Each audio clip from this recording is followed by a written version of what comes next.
Taimur, we're rolling. All right. How are we doing, man? Good, man. Excited. I'm actually quite excited, but also a little bit daunted, but excited. Great. This is episode 1 of a new show called In Good Faith. And the idea of this show, in a line, is to explore the God-centered life. What is that? What does that mean for us as individuals?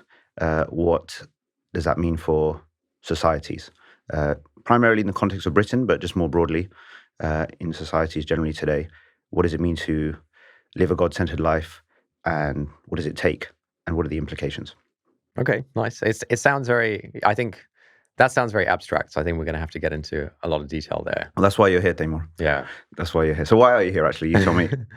Yeah, I mean, as you know, I've been a fan of your work, your content for maybe like 6 months now. I think I started reading your newsletter regularly, maybe like 6 months ago, and then we connected on LinkedIn, and we ended up meeting up a few times, etc.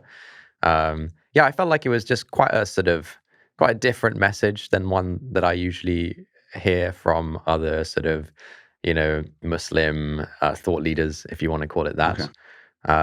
I think it's definitely helped me kind of rethink like the way I approach lots of aspects of my religious practice, like prayer and so on. Mm-hmm. I think you got some good ideas, and I'm keen to help get them out there. Okay, no, I appreciate that. Yes, no. So, I think for me, it's a culmination of maybe like a 15-year journey, like where I've consciously been thinking about what is meaningful, what is purposeful, like trying to explore like the full implications of, I suppose, that kind of central phrase, right? La ilaha illallah, there is no God but God. Okay, so what does that mean? And what does that mean at its deepest kind of level in terms of how we experience it, understand it? Yeah, like it feels that this is the natural next step, basically, to give me the opportunity to kind of share ideas and kind of get some of the ideas that I've been teaching more behind the scenes for a while, but just get them out there. But really to facilitate conversation. I think it's quite important for me to say up front, like I don't, even though, some description online will show me as an educator of some sort. Right. Actually, when people say, "Oh, so what do you do?" or "What do you, what kind of work are you doing?" I find it really hard to describe. Like I just really, I don't know, think, speak, write. That's just all the normal human functions, right, of existence. But for me, it's just this. I think now, like I'm not sort of seeing myself here necessarily as a teacher as such, not as a guru, not even as a guide, right? Just maybe just a guy actually who has tried to go on, like just tried to think through certain questions which I think are central, important questions, probably that most people think about at some point. Just to share where I'm up to, but then also you use sort of these episodes and this show, this podcast, I don't know what we're calling it exactly, but whatever, as an opportunity to then facilitate conversations where we're exploring, like what exactly does it mean to be truly faithful, essentially. It's kind of a nice, and that's a nice way to set up for me, because it means that I'm not like, I'm happy to be wrong. Yeah. I'm happy to change my mind. And like actually being unafraid of those things just really helps, actually. Yeah. So everything I say is perhaps a strong opinion held at the time, but could easily shift over time. Nice. Yeah, I like that. I think in the Muslim community, there's kind of most people are very reluctant to speak publicly about any kind of religious issues, because obviously you don't want to say something that's wrong. You don't want to mislead people. And so I think that's, there's obviously benefits to that. And, there's a sort of healthy degree of humility that, we should all have. Of course, yeah. But I think my sense has been just, trying to sort of consuming various bits of Islamic type content over the last bunch of years. I think I've always felt like, there should be more kind of normal, not quite casual, but like, just kind of normal conversations between people about how to live faithfully, essentially. Whereas most of the sort of content, if you will, is very much like some sort of teacher type figure who is, supposed to be very qualified and all the rest of it. Kind of coming down from the mountain and sort of telling you stuff or whatever. And that there's a lot of like really great content of that form out there that I've benefited from. But I think there's a gap for more casual conversations. Yeah, and open conversation. I think that's it, and to maybe kind of bring forward bring forward like discussion and debate around difficult issues where actually it might not come with conclusive answers straight away. I think sometimes, there's this kind of culture within the community that there is a definitive answer to like to different questions. Actually, I think there's probably relatively few things about which there's absolutely black and white definitive things. And I think we need to get comfortable with the grey. I think that's one critical thing that informs the name of this show, In Good Faith. So we can have those conversations in good faith with a mutual understanding, not just between me and you, but between whoever's sitting around this table or these tables in the future, as well as viewers, that actually there is a shared goal. Right? The shared goal is ultimately, of course, divine acceptance. And in this life, it is to individually and collectively achieve outcomes which are positive for human beings in the interest of human flourishing, balanced, sustainable, all of these good things, basically. And so we are pursuing an idea of the good life and a good society, and that's through the lens of God-centeredness, through the lens of scripture and revelation, trying to be authentic to that, but also trying to be very relevant and real to that, the actual situation on the ground. And in that, of course, we'll all make, on a personal level and collectively, we'll make mistakes, we'll make errors, but just being able to just have a sort of, like a dynamic, flowing, productive, open conversations. And in a way, almost that kind of startup mentality, right, of being able to propose ideas, test them, learn from them, and then iterate, essentially, Sure. which Yeah. obviously you're all too familiar with. Yeah, I guess so. So you said this has been like a 15-year journey for you. Are we allowed to say how old how many years your full journey has been on Earth? Yeah. I am. Despite my looks, I am 41 years old now, and 15. I say 15 years because I obviously graduated 20 years ago this year. So in 2005, I studied economics and then switched to management for the last year at Cambridge University. I had sort of worked in investment banking internships during the summers during university, and had a job offer, but agreed with my employers, the infamous Lehman Brothers, that I would take some time out before starting full time in April 2006. So in that 7-8 months, I went off to Jordan to complete my memorization of the Quran, which I had started at university actually. So I had a kind of odd journey there because I started studying classical Arabic, Quranic Arabic, from quite a young age, from the age of 10 onwards. So by the time I got to university sort of level, my Arabic was in a decent place. I'd memorized some bits of the Quran, but not much. But then it just occurred to me within a month or so starting at university that maybe I should just do this. Okay. So I just started, and I did about half whilst I was at university. Completed it when I was away, and then went from this very sort of isolated, remote existence in Jordan straight into Canary Wharf, into investment banking, which was partly a reluctant kind of step, but anyway, I took that step, and then I was there. It was always temporary in my mind because I knew this wasn't like the be all and end all, but I didn't really have a fixed idea or a very clear idea about what I wanted to do with my life, really.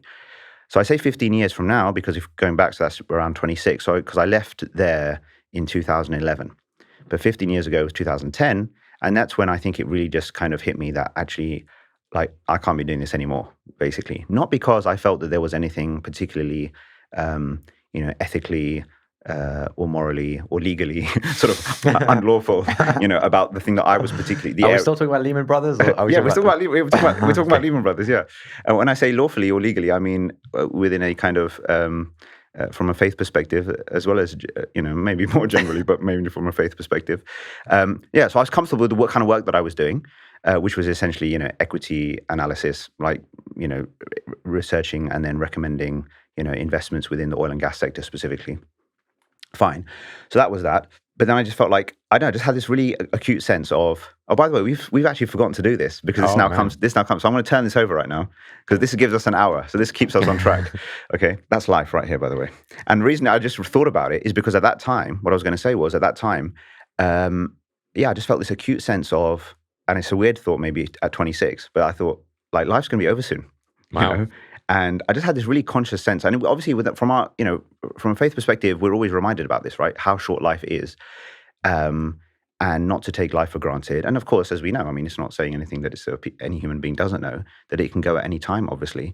And so I was just really, from our perspective, we have a deep, deep sense of accountability, the notion of a day of judgment and accountability, being able to justify ourselves basically and our choices. And at that time, I felt that, okay, it's not necessarily that I'm talking about the difference between like lawful or unlawful here or good and bad, but is this how I want to go out almost? Right. So I always had, so this is where this notion sort of developed where, which I've kind of used constantly since in my kind of teaching or my sharing, which is that, if you only got a year left, what do you do? Right. And I apply that even to this sitting here right now. Like for me, is this like just being here right now, having this conversation and being in this kind of this process that we're sort of embarking on, like, is it the most meaningful thing that I can think of doing at this particular point in time?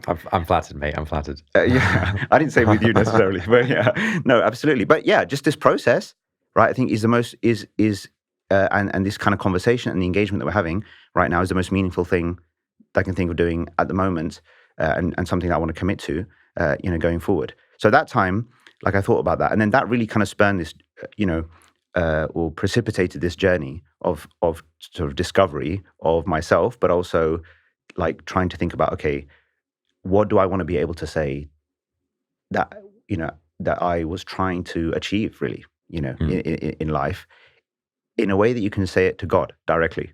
Okay, so that's not when we think about accountability, we think about it very much in the way of, yes, deeds being weighed, good and bad, etc. And clearly that's a frame which is useful and it makes sense, and it's true. But there's also, I find it very useful to just think about this idea of like that accountability is a discussion where you're asked to kind of almost justify your choices and to distinguish and to justify them on the basis or relative to potential, essentially. So it's not just I was just on the right side of okay, right, but actually I went as far as I could in my devotion, in my commitment, and that there was a coherence or an integration between this belief that I have that I'm going to be standing in front of my Lord, justifying myself, and then the choices that I'm making, right now. And this is where we distinguish between religion or faith as a personal thing which sits separately to life and work and family over there. So this like dichotomy or even dissonance, I think, that exists in the minds of many, people of faith nowadays, is something which I think I really wanted to resolve for myself. So for me, therefore, the way I would spend my energy and time from a work perspective, like that wasn't outside of the equation, right? Or outside of the consideration of like, what is a meaningful, faithful life look like? Like it was the whole thing needed to be sort of interconnected, essentially.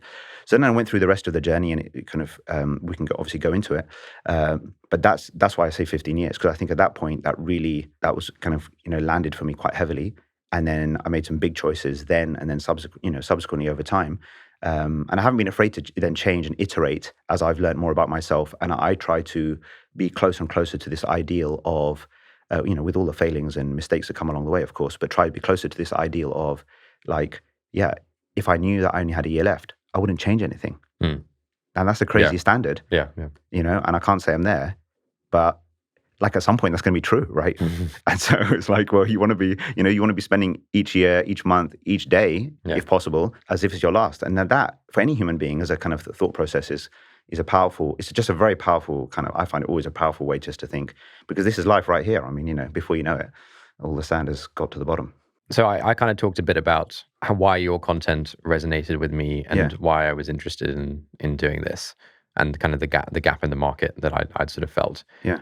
Well, is it kind of the same for you? Like, why does this feel so? Why does having these open, sort of somewhat informal discussions about living the God-centered life in Britain, why does that feel like the most meaningful thing you could possibly be doing? Yeah. So just to briefly sort of talk about the journey since that time, and then we'll put this in context now.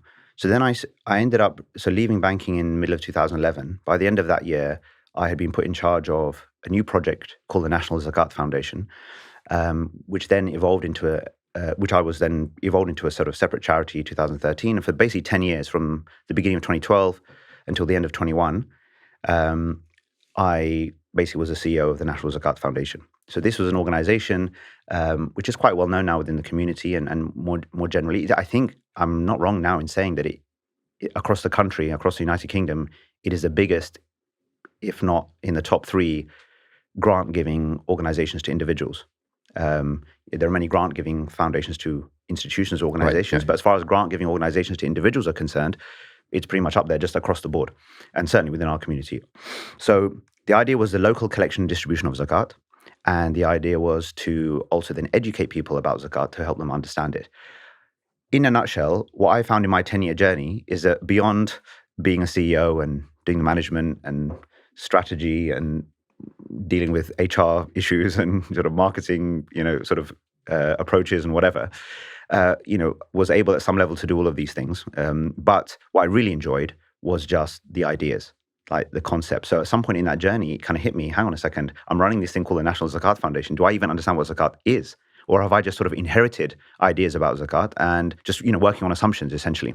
And zakat, for those who might be sort of new to this or now the way I sort of speak about that is almost like a faith tax, essentially. So I think any other description doesn't quite go to what it actually is. And obviously future episodes, we can, explore this in more detail because it's a topic which I'm passionate about. And I think it's really, really important. It's not charity. It's not obligatory charity because that's a bit of, contradictory. But anyway, whatever, we'll come to that.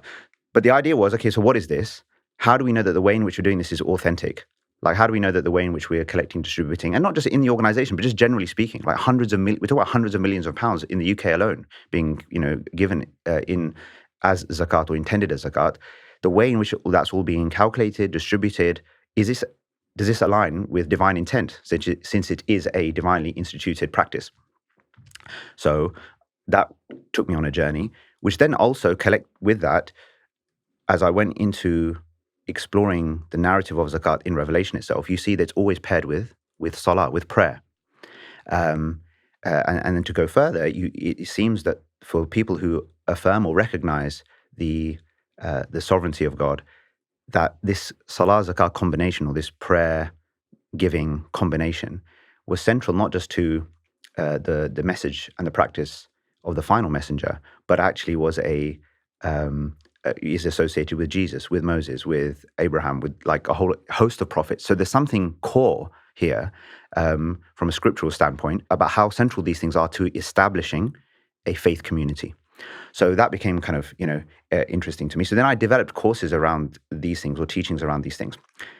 Transform My Prayer became a course, which I then developed and started teaching, which many thousands of people have benefited from that program. And it's available freely now on my website. There's a plug, but it's all free.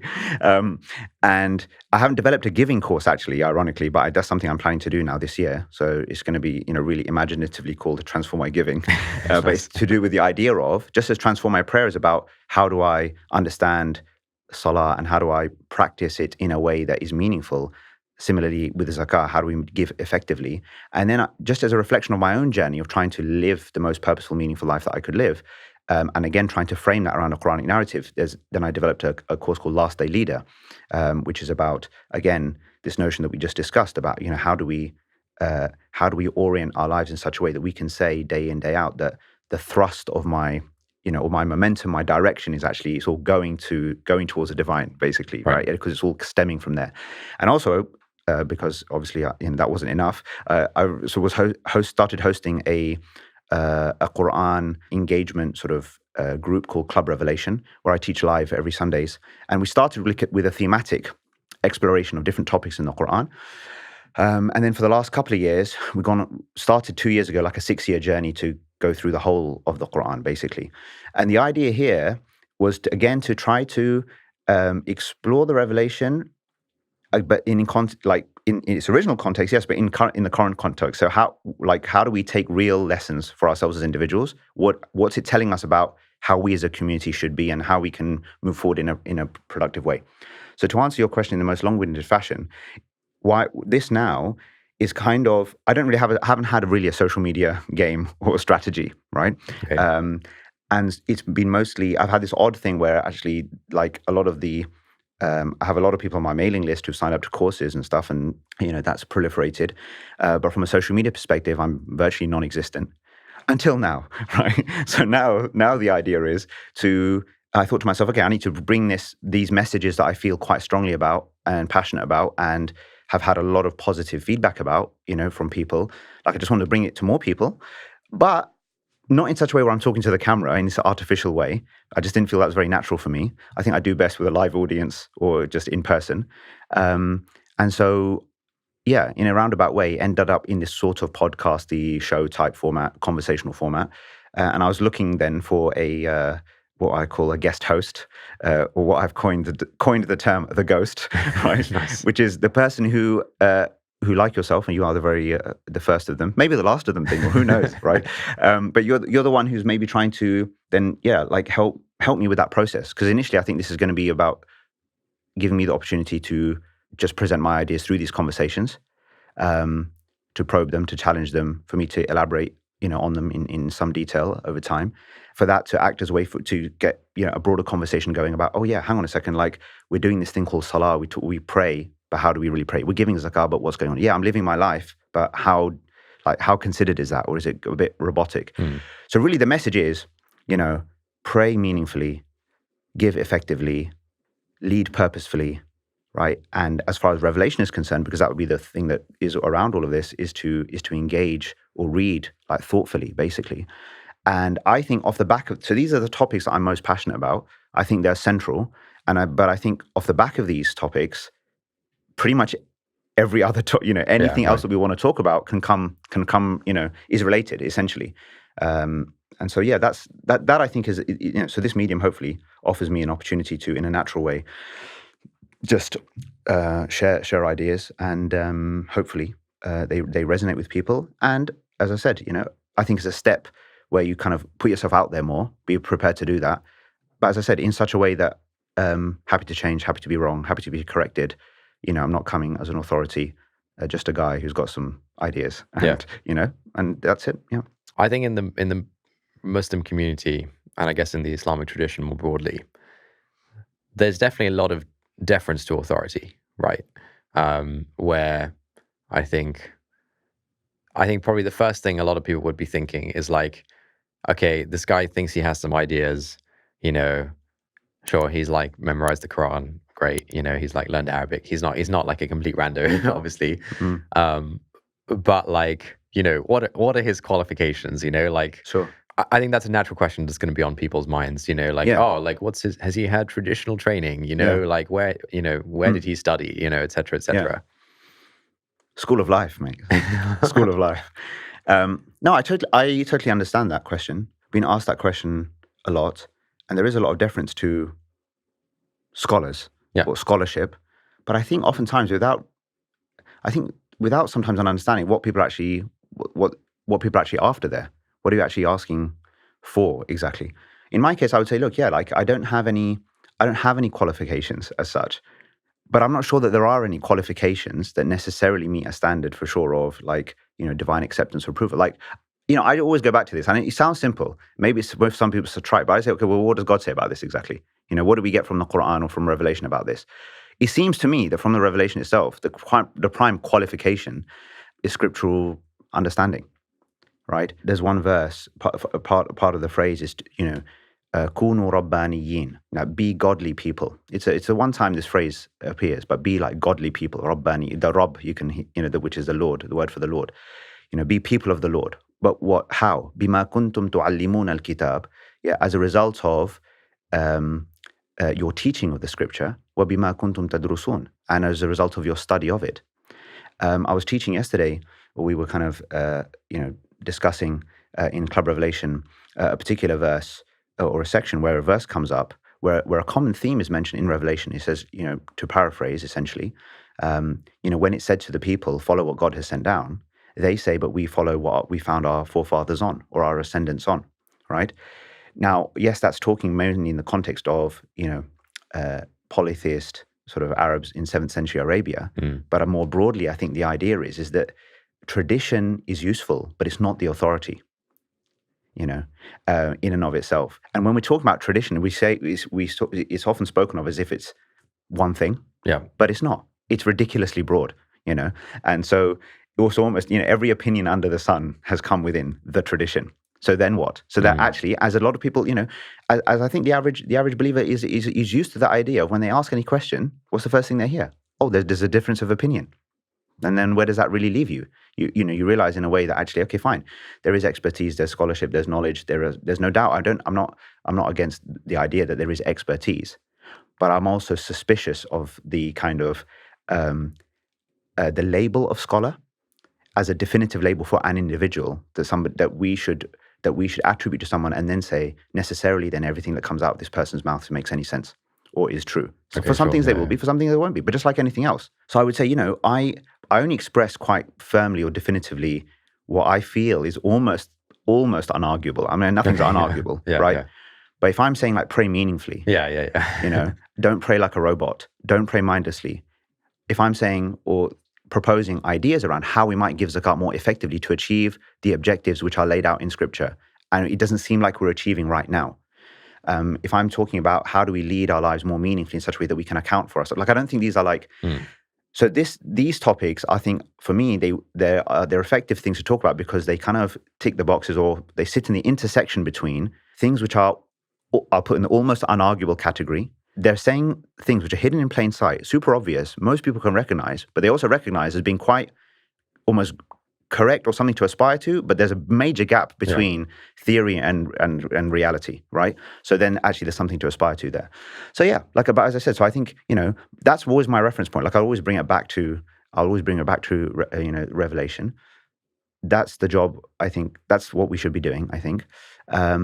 And it's not that I don't have a deference for expertise or scholarship, but from my perspective, the way I have learned, I'm very open. I'm very open-minded. I think you can learn from people. You can learn from your enemies. You can learn from people who are completely, to believe completely different things to you.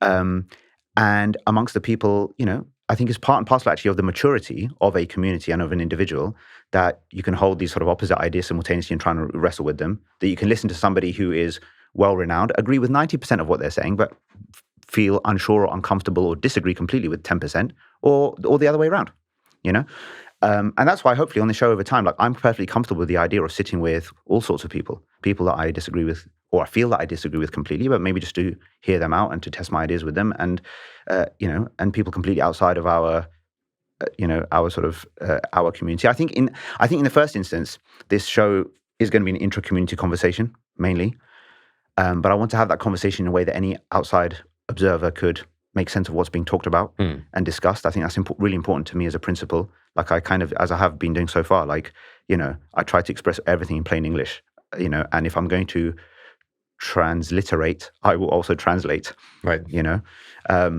So yeah, I think if that answers your question, like I'm not an authority. Yeah. I never will be. God is the authority. His words are the authority.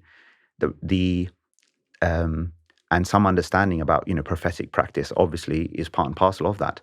But the real question, where all the drama is I think in contextualization. The question almost isn't what did the prophet peace be upon him do? The question is what would he have done today? That's a hard question. That's a much more difficult and much more interesting question, and that's fundamentally in one way like the question we're trying to explore through all of these discussions. Nice. Yeah, I think that sort of intersection of stuff that everyone broadly will agree on.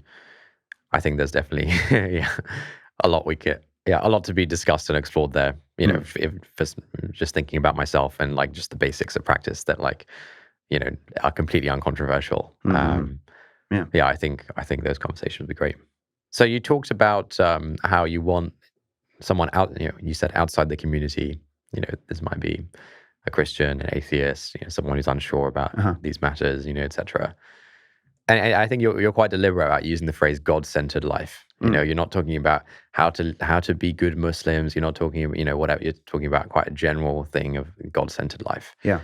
How do you see the relevance of? Okay, let's say that the first 2 seasons or 3 seasons of this show or whatever are about like issues, that really are for people who are already Muslims, who are already grappling with praying 5 times a day and giving zakat and all the rest of it. How would these first 2 or 3 seasons, if at all, be relevant to someone outside the community? Yeah.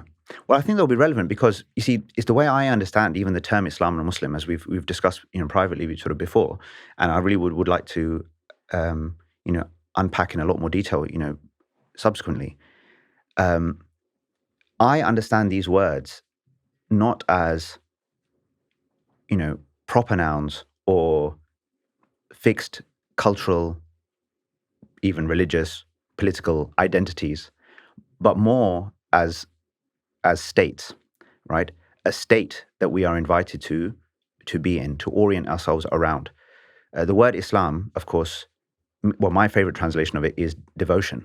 Normally you hear submission, surrender, subservience, commitment. There's commitment as well. I like devotion. The idea of devoting yourself to God. So Islam is devotion to God, and the Muslim is the one who devotes themselves to God.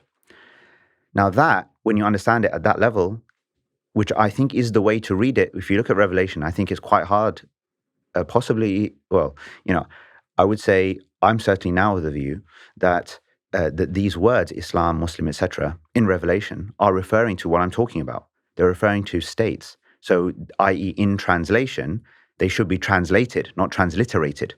Okay? Let's take a good example where the Prophet Abraham, peace be upon him, is referred to as Hanifan Musliman, right? He's referred to as Hanif, which again literally refers to the idea of someone who leans to God, right? Pure in his sort of devotion, let's say. And Muslim, also committed, devoted, subservient, right? Now, was he in his time a Muslim, capital M, in the way that we speak about this? No. The idea was it was a state, and it's distinguished from, often in the Quran, وَمَا كَانَ مِنَ الْمُشْرِكِينَ, like he wasn't of those who ascribe partners to God, right? So there was just this singular devotion, right? And there's this idea where the Prophet, peace be upon him, is told to say in some verses, we believe in the various, and we affirm various prophets and various scriptures. And at the end, as far as God is concerned, نَحْنُ لَهُ مُسْلِمُونَ.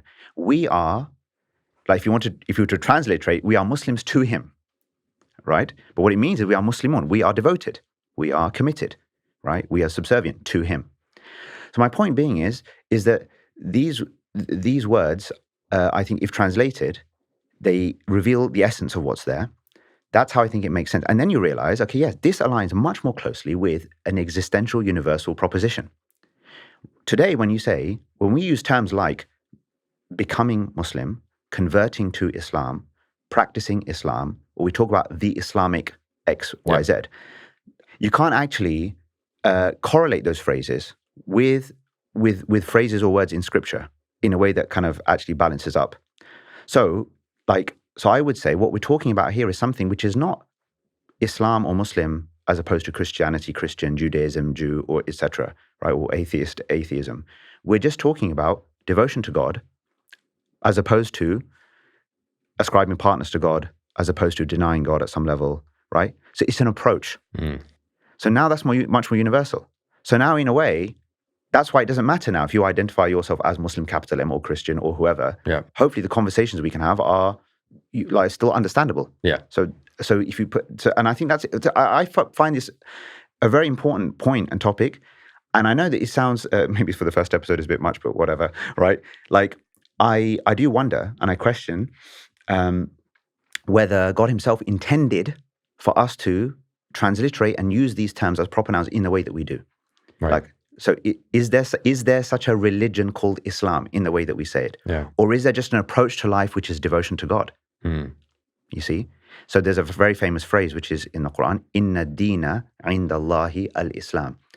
Now literally the deen, right, which is typically translated as religion, but even the word religion I have a problem with, because religion is opposed to what? Yeah.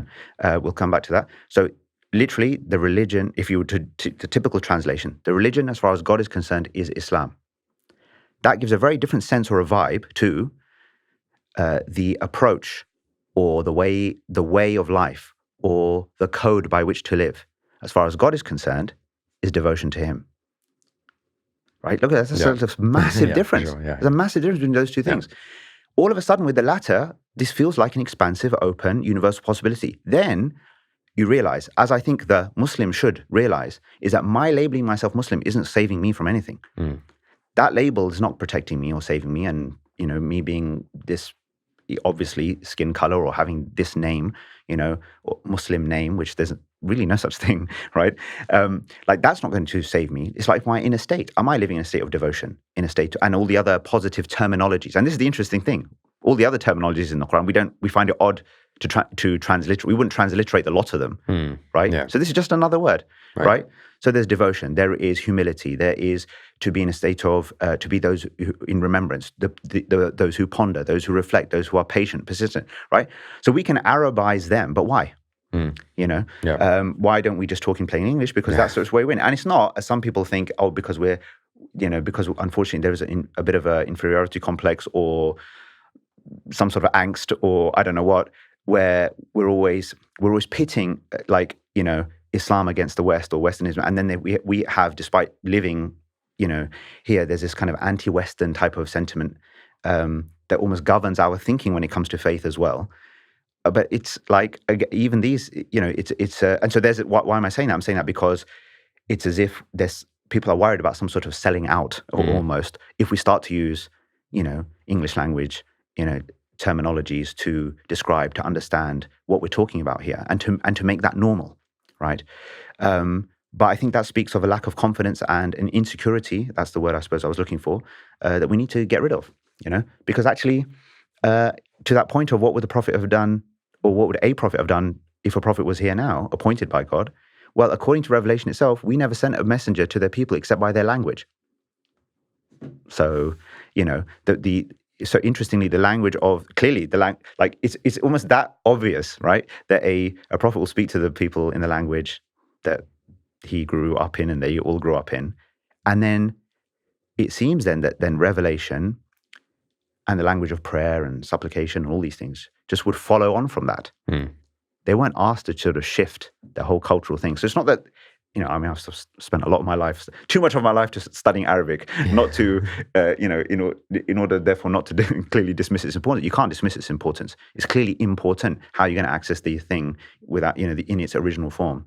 But translating concepts and ideas, literally and metaphorically, I think is central to this project, I think, of making this faith accessible. There's a funny thing that people often post on Twitter. Yeah. So if there's ever some like crazy headline about, whatever like crazy stuff is going on in the modern world, people will often like reply or sort of quote that and say, none of these words are in the Bible. As if to say like, we have strayed so far, kind of thing. Oh, I see. Uh-huh. And so that, what you're saying kind of reminded me of that, where your view is kind of like, bro, none of these words are in the Quran. Yeah. Like, well, this is fine. Oddly, they are. Capital M Muslim. Yeah, well, this is the thing. They're kind of there, but they're not there. This is why it's a bit tricky. Yeah. But we'll do this, I think, in a session or two. And there's certain individuals who I've sort of benefited from learning from on this point, which I hope to bring onto the show in the future, perhaps, to discuss some of these things. But and this is another fascinating thing. It's like, the final messenger, Muhammad, peace be upon him, is told to follow and to invoke the example of Abraham, right? Like in no uncertain terms. I mean, he is told, follow the way of Abraham, the tradition of Abraham. He's addressed to Jews and Christians of the time, also known as the people of the book, obviously according in the Quran. The Quran as final testament, final proclamation, final revelation, because that's another Arabic term, which again, it can be translated, right? Because again, it's these messages sent to him essentially. His whole appeal to them is come back to the way of Abraham. You've gone off in different ways, right? The original core, pure sort of message and law and way has been either adulterated in some way, or some deviation has taken place, or what have you. God has been perhaps misconceptualized. The way life is being lived is not that pure way of Abraham, and that's it. So we often say, but we understand, like no one really, I think, debates the idea that the Prophet, peace be upon him, wasn't coming with something new. In fact, he's told to say, there's this fascinating phrase. He's told to say, "Qul ma kuntu bid'an min ar-rusul," right? He's told to say, "I'm nothing new amongst the messengers," right? Like the word is actually bid'ah, right? A plural or derivation of that, like an innovation, right? So the whole point. It's a restorative project. Yeah, not just something new. So this is why when we say the religion of Islam, or the idea that there's a religion called Islam that started at this particular point in time, you can understand what it means to a certain degree, but it's also quite misleading, and it sort of seems to break the chain. Whereas what he was trying to do was restore the chain actually through the and this is why all of these prophets, Jesus and Moses and a lot of them are venerated and spoken in the highest terms, because they all came with fundamentally the same, the simple message: one God, afterlife, accountability, and a way of pure devotion to God, and actually a structure of rules or laws or regulations that are quite simple, at an essential level, and that actually there's a lot of scope, for then, to work within this kind of broad framework in different contexts. Whereas now the typical understanding is that there's no room for the grey, and for every micro detail of everything, there's a rule, there's a law, there's a prescription, and we think of religion often as law, and oftentimes the spirit of practice has been kind of lost, and that's why actually, when it comes to the prayer, this is, patently obvious, I think, in the example of prayer, which we'll come on to in our next episode, hopefully, like that spirit of prayer has been lost. But then when I was going through my journey of kind of I went through zakah, through salah, right, kind of work backwards almost, right? But you realize actually, like in the same way that the spirit of prayer has been lost, like the spirit of zakah, like what that's about, has also kind of been lost. And then you realize, wow, actually the spirit of a lot of things has just been lost, and the way we conceptualize and we do things. So I think, like this is the project, I think, just to make this, to represent this as the universal proposition, which it has to be. It's not God of the Muslims, right? Allah is not the God of the Muslims. He is God, the one God of people. The scripture is not just for one people or one time. It's a universal scripture, a universal message.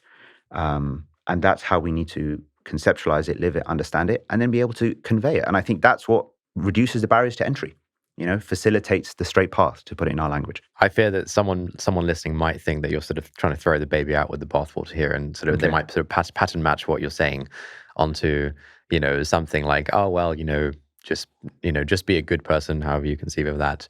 And that's kind of it. And, etc. But I'll just point out that you're not actually saying that. Yes, Prophet Muhammad, peace be upon him, is confirming what other prophets were also doing and saying. Exactly, literally, yeah. That's the word in the Quran, right? Musaddiq, like he was literally the revelation, and he confirms what came before. Right, but that confirmation doesn't, he may have been confirming aspects of what they were doing in their lives, but that doesn't mean that there aren't also important prescriptions for how we should be living, 100%, praying 5 times a day. And, no, so there's a software update, essentially.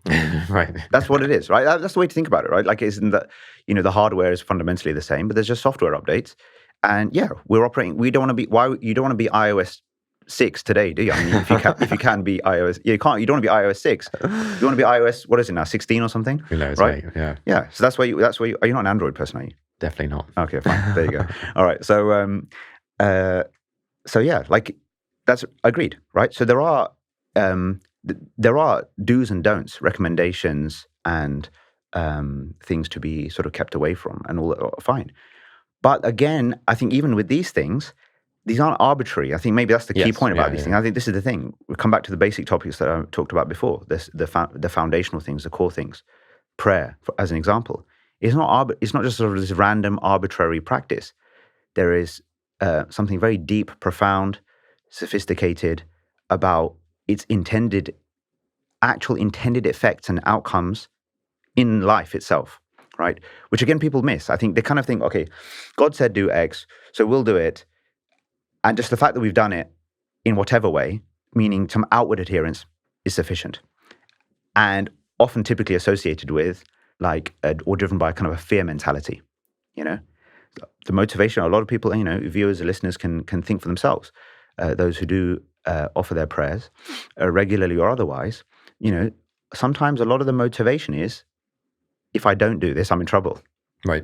And that's as far as it goes oftentimes, rather than actually experiencing it at a deeper level, almost looking forward to it, wanting to do it, right? I wrote very recently about this.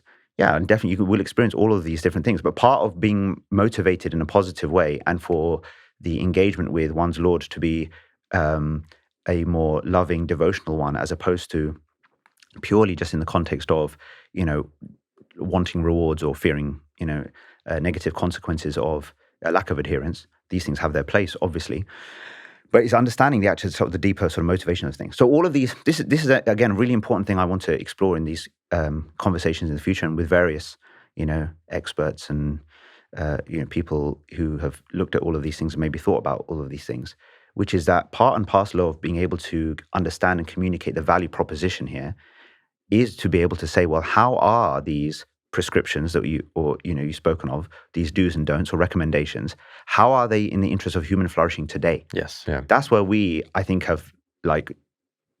we're failing or have failed to a degree.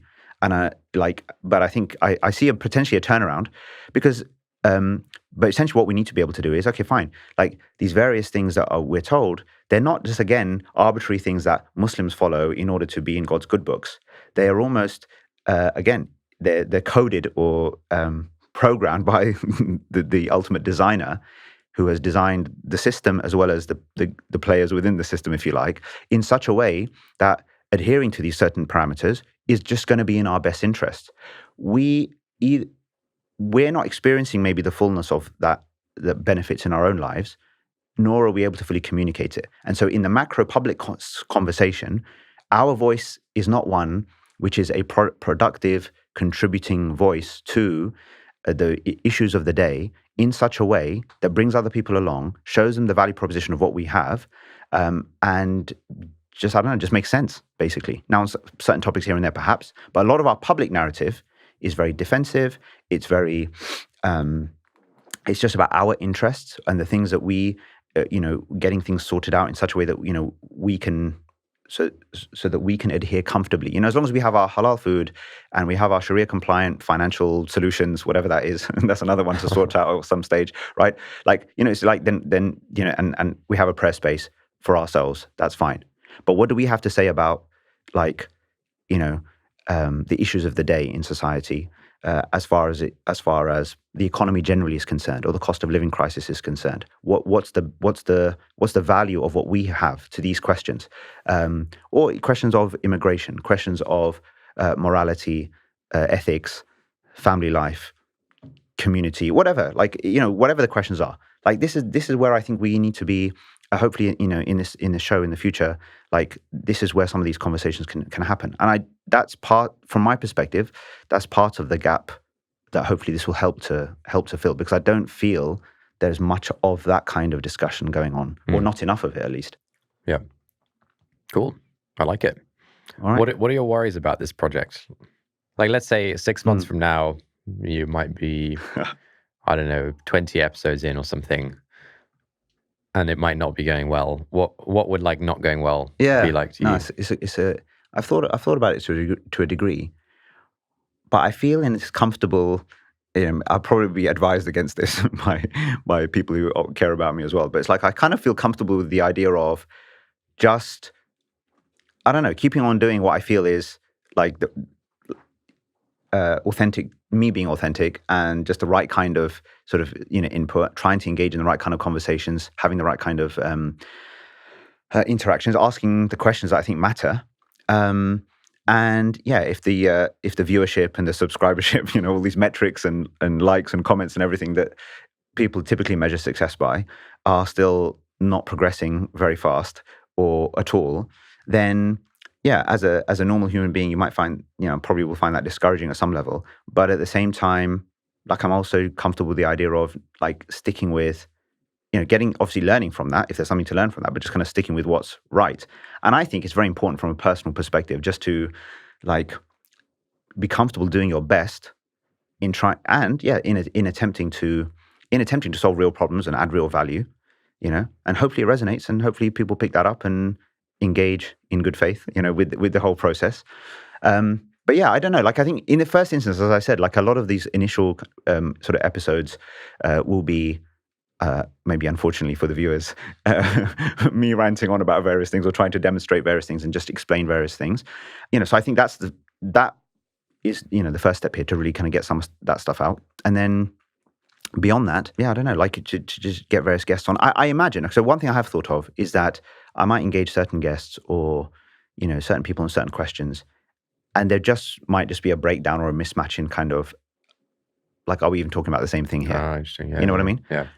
I have found that historically, like in my experience of, say, with the topic of zakat, for example, when I was at National Zakat Foundation, I think I must have engaged on an individual level, I don't know, close to at least 50, if not, and then including groups as well, probably 100 plus, well, people considered to be scholars or jurists or experts in certain aspects of the tradition, let's say.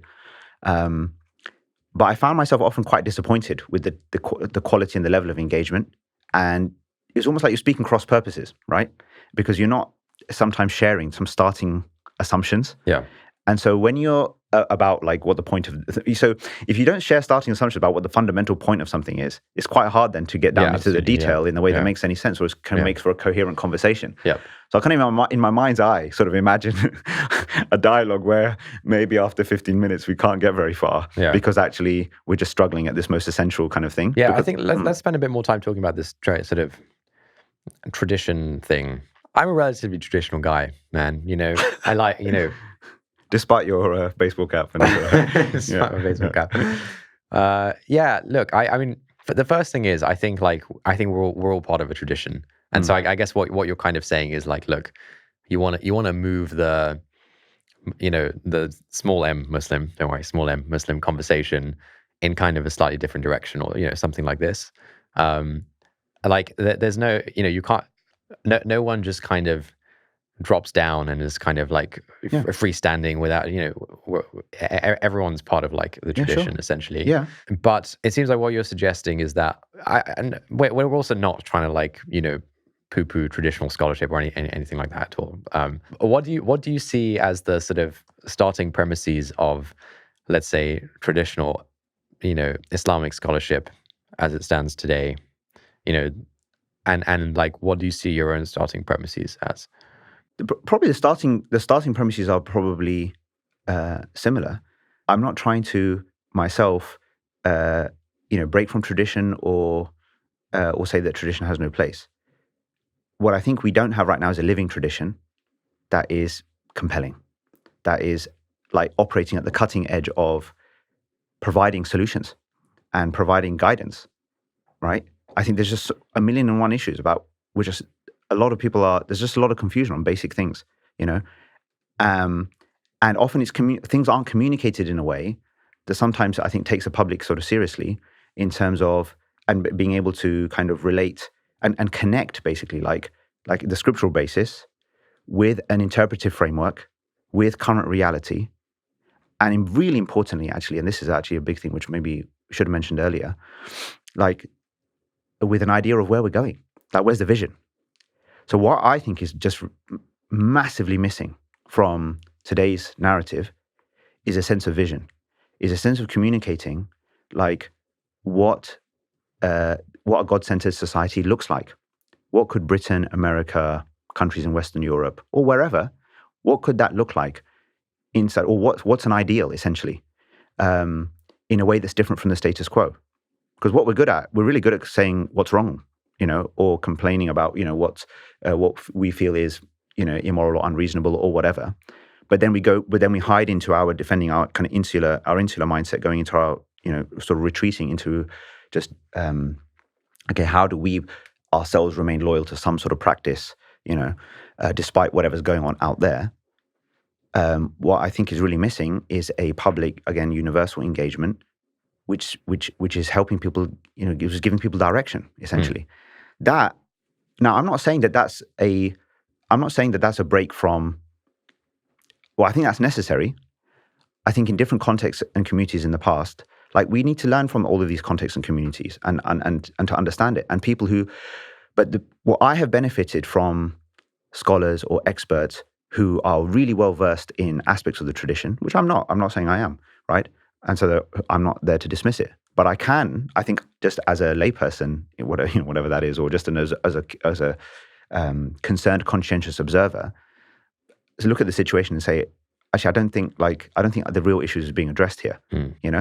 So that's it. We just want a living tradition. Yeah. What do you mean by sort of living tradition? Because I think there's like, amongst the sort of billion or so Muslims that there are in the world, big M Muslim, Yeah, sure. Yeah. shall we say? Yeah. There's kind of sort of normal people who kind of, practice Islam day to day, but aren't like hanging out with scholars and learning from some Arabic textbook or whatever, right? And then there's people that do some kind of formal, Islamic education, maybe going to like some madrasa as a kid or something. And then there's people who, do it full time, like, they go to Egypt or Jordan or whatever, and they study with some scholars and, in the various Islamic sciences, etc. Right. And probably those folks, do feel like they're part of a living tradition, right? Like they have their kind of scholars that they're learning from. And they have the questions that they're grappling with, and they're sort of, the dialectic is moving forwards within that little bubble. Are you talking more about sort of the average Muslim today who's not sort of directly tied to, Islamic scholars or whatever, just you're kind of practicing religion, you want to sort of live a God-centered life, etc., but you're not directly connected to the tradition or the scholarship or something? I'm talking about, I think what we need is a kind of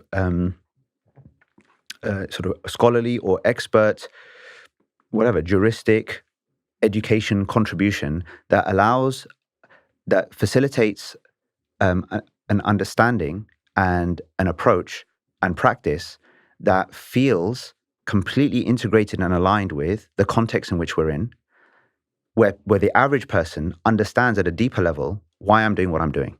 Why does it make any sense? And how might I convey the way it makes sense to, my colleague at work, my neighbor, whoever, Nice, right? Yeah. That I think this is what's missing. I often say this. I say, could the average adult believer Muslim, could they go to their local secondary school on invitation and just answer questions from a range of teenagers about what they believe, why they do what they do, and how it makes any sense, and how it is relevant to them in their lives today and to society today? Yeah. My gut feeling is that most adult Muslims could not do that. That's a really good test, right? Of, do you know what you're doing and why you're doing it? If you don't know what you do and why you're doing it really, you're just sort of doing it and going with it. First, how do you know it's true, right, in the first place? How do you know it makes any sense? And secondly, what does that say about the state of the education?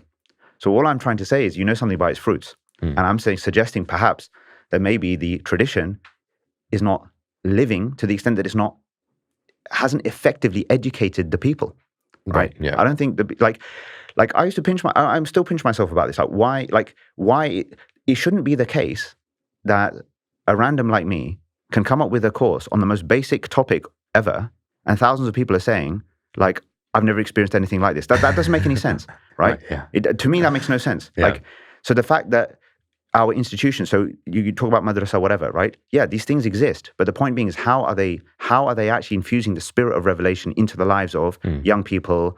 And how are we living that and understanding that? And then not just with these kind of personal practice things, but also, again, as I said to you, in terms of, like, take contemporary questions, difficult questions around, interest, riba, the economy, the LGBT movement, sexual ethics, morality, right? Like, the average person, if asked to engage seriously, with people on these kind of topics, right, would sort of, again, we sort of, in blunt terms might say, what they feel to be true or correct or right, but probably couldn't engage, slightly more at a slightly more deeper level or meaningfully with what's actually the issue here? What's the underlying moral or ethical problem? And how do we approach it in a way that, like, in context, in a way that makes sense? I'm not saying none of these discussions are happening. They are happening. Yeah. I just don't think they're happening enough. And I don't think that they are. And I think often the dialogue, as I've said, this is going to be for now, but like often the dialogue is almost internal, as if no external exists, almost, right? So we have these internal discussions about, brothers and sisters, here's what we should and shouldn't do, and here's what's good and bad and ugly and whatever, right?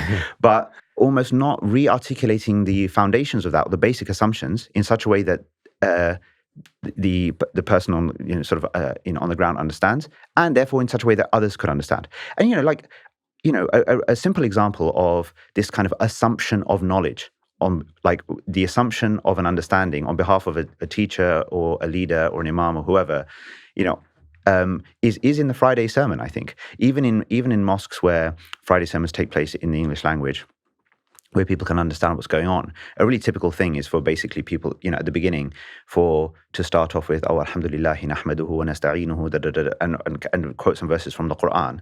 And that part remains completely untranslated. Reality is 95% of people who sat there have no idea what just happened. Yeah, I never understood what that was. I think I looked into it a couple of years ago. Okay, read fine. the translation for the first time. Yeah. Okay, so this is like this isn't even going to any deep point, right? But if you really just sit for a second and see what's gone on there, look at the assumption underlying that. The assumption is that everybody understood that was meaningful to people. But like, look what kind of mindset that reveals on behalf of the person who's actually doing that. That actually, again, it's this idea of I've said some things because that's the thing to do, to open the sermon, and there's and you can relate that back to some reports about what the Prophet, peace be upon him, may have done or did. But can I But I'm not doing it in such a way as to really convey something to my people, because if I was, I know that I'm not conveying anything to them by expressing for actually these very important and central kind of topics and ideas, but not in such a way that people are receiving them in a way that they can mean. So there's so many basic examples about sort of personal practice in this regard, where we have our internal frame, that is not experienced in such a way that is exactly aligned or integrated or coherent with like the way we just do life. I love giving the simple example. Again, it goes to this point of language, where amongst ourselves, when talking about future events or future intentions, we will always say, inshallah, inshallah, inshallah, right? If God wills or God willing.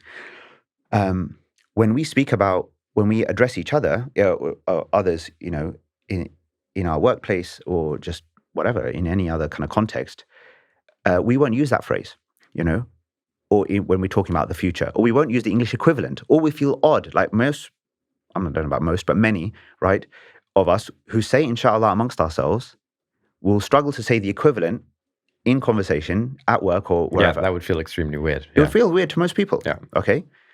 Now, to say the Arabic obviously doesn't make sense, wouldn't be appropriate, in my opinion, because you're speaking English. So why have you just suddenly switched? And again, I think, just to say, I think it's very hard to argue that somehow there's some merit in expressing the Arabic anyway, even amongst ourselves. I don't see why this phrase all of a sudden became like the thing that we Arabize, why don't we just start speaking Arabic, across the board then, right?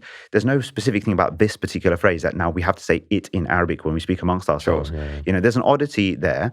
But the point being, again, you can't translate. Now, that reveals something deep. If the purpose of saying the phrase is to remind oneself and just remind each other about the fact that any future plan that we make is contingent on the will of God. Like, what is that only for the plans that believers make amongst themselves? So if I'm say to my colleague at work, or to my neighbor, see you next week, right? If I say it to you, Taimur, see you next week, inshallah, right? Yeah. But then to John and Jane, yeah. I say, yeah, mate, see you next week or whatever, right? But but as if God's will doesn't matter there. Yeah. Now I won't say now either I'm not saying it because I don't see it as appropriate in this context. But again, that's this very insular understanding of what Islam or this devotion to God actually represents, or I'm uncomfortable referring to God in public, where that says something about my confidence in what I believe in the first place. So I'm shy to be known to be someone who believes. So that reveals another problem, right? But actually you realize, well, it should be the most natural thing in the world. And I get that takes time to figure out, and that it actually irons out internal creases, or undoes kind of internal frictions, which again deal with this issue of coherence. So I don't know, I think, going back to it, it's like saying that the way that education and people I think there's a lot of Quranic illiteracy. Basically, a lot of us, we don't even know what's in it. Really, we just don't read it. Again, basic stuff like just reading. I mean, I think these things are changing, but it's been a long time, right? Like, people are otherwise educated, as you well know. I mean, you went to Oxford, right? You studied all sorts to the nth degree, right? And it's like the idea, you yourself and me myself, like we have taken, consciously or otherwise, particular subjects or issues seriously and studied to a high level, and burnt the midnight kind of sort of oil, fretting over exams or whatever in relation to these things. And people have studied and done all sorts, right? Take the average, because obviously half of Muslims are doctors, right? So and studied for all of that stuff in a way, with all the intelligence in the world, but it's never occurred to a person, or many people, that why don't I just look at or engage with the the Quran in translation, even if I don't know the Arabic, and just see what's going on.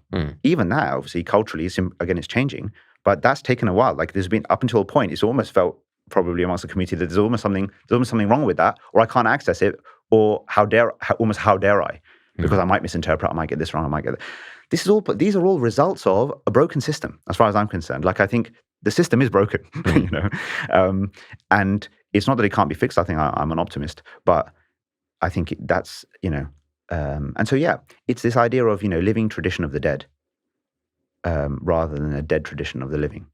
I can't remember who came up with that, but nice. There's that distinction that's made between, I think, tradition, real tradition, and almost traditionalism. Yeah. Kind of like cosplaying tradition, what you think exactly. people back in the day. Yeah, exactly. Yeah. Because if the ultimate reason as to why we're doing something today is because XYZ medieval scholar said it in the 9th century or something, that can't be the reason to do something or not do something.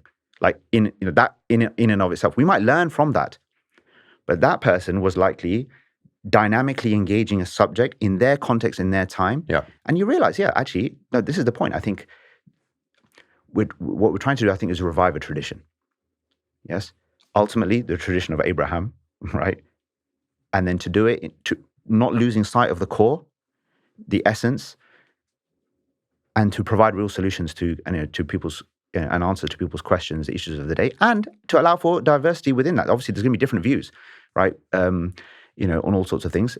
But then to be able to have that in good faith. Why? Because we share an end goal. And I honestly think, because one of our biggest complaints sort of internally is the issue of disunity, right? And I think disunity comes as a result of a couple of things, but mainly it's because of a lack of a unifying vision. The average Muslim believer, I would even say like just any kind of believer, let's say, I would even extend it that way. I don't think there is a unifying future outcome that we can describe that we're all actually working towards at the moment, that we know that we're working towards. Yeah. And you could probably put that down at a micro level, even at a mosque level, for example. Is there a universal vision that you have for your local community, the entirety of the community that you're now working towards here? Now, as soon as you just open it up, that honestly, that makes a massive difference in terms of your starting assumptions, I think. Because if that's what you're trying to achieve, you're trying to achieve an outcome where faith flourishes across society, that people can experience the value of something. And because there's a great irony in us continuing in such a way where we say that what we have is really valuable to us, but we are either unable to individually or collectively explain it or make its value proposition compelling or understandable to others out there. I mean, it doesn't make sense, right? This is one of those things where, giving is not going to reduce from what you have. Sharing is caring, as they say, right? So we just need to be able to do that, and so the unity problem gets solved too now, because even there can be crazy amount of diversity, but what unifies us is this end goal that we want faith to flourish. We think that's really central to the good life, and obviously a good afterlife too. And those two things, I think, almost kind of come together really. So yeah, so I think there are problems to be solved. There's issues to be resolved, and I'm happy. As I said, I'm happy to know or to learn that. Okay, as I said, I don't think I'm throwing the baby out with the bathwater or saying that there isn't things to learn from the past. That would be like obviously a silly thing to do or say. But at the same time, I think what we need to do, is create the systems, the institutions. That's a big passion of mine as well. Just in that our institutional kind of makeup, basically, and us using our money. And this is where it links with the money and zakah and sadaqah and the acts of giving. How are we funding essentially the this proposition basically into the future as well? And that's going to come through building institutions, right? Where is our council of jurists or council of ethics or whatever, right? Which is then opining based on research and in a deep way, right, on all of these issues. That are then producing the outcomes that we're looking for. So I think these are things that hopefully might even come out of these conversations. Great, I love it. Let's do it. Cool. Yeah, it looks like this is right on time. That's it. Yeah. Well, we kind of started it a little bit late, so I think we've gone past the hour. But yeah, if what am I supposed to do now? Yeah, click the links below, subscribe, like, all of that stuff. Yeah. So where should someone somehow landed on this podcast? Where should they go to find out more about you follow along, etc.?